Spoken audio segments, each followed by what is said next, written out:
தமிழ்நாட்டிற்கும் தமிழ் இன வளர்ச்சிக்கும் பங்காற்றியவர்களை பெருமைப்படுத்தும் தகைசால் தமிழர் விருது மூத்த தமிழறிஞர் குமரி அனந்தனுக்கு வழங்கப்பட்டது. அவருக்கு 10 லட்சம் ரூபாய்க்கான காசோலை மற்றும் பாராட்டுச் சான்றை முதலமைச்சர் வழங்கினார். தனிமரம் தோப்பாகாது எனும் பழமொழியை மாற்றி அமைத்திட்டவர் என முத்தமிழறிஞர் கலைஞரால் பாராட்டப்பட்டவர் முனைவர் குமரி அனந்தன் அவர்கள்.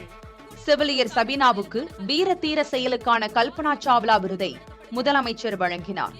வயநாடு நிலச்சரிவில் பாதிக்கப்பட்டவர்களுக்கு தனது உயிரையும் பொருட்படுத்தாமல் துணிச்சலாக செயல்பட்டு சிகிச்சை அளித்தமைக்காக இவ்விருது வழங்கப்பட்டது.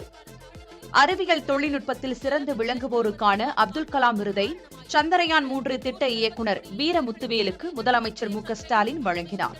இவருக்கு அண்மையில் புதிய தலைமுறை சார்பில் தமிழன் விருது வழங்கப்பட்டிருந்தது குறிப்பிடத்தக்கது. 2024ஆம் ஆண்டுக்கான முதலமைச்சரின் நல் ஆளுமை விருது 5 நபர்களுக்கு வழங்கப்பட்டன.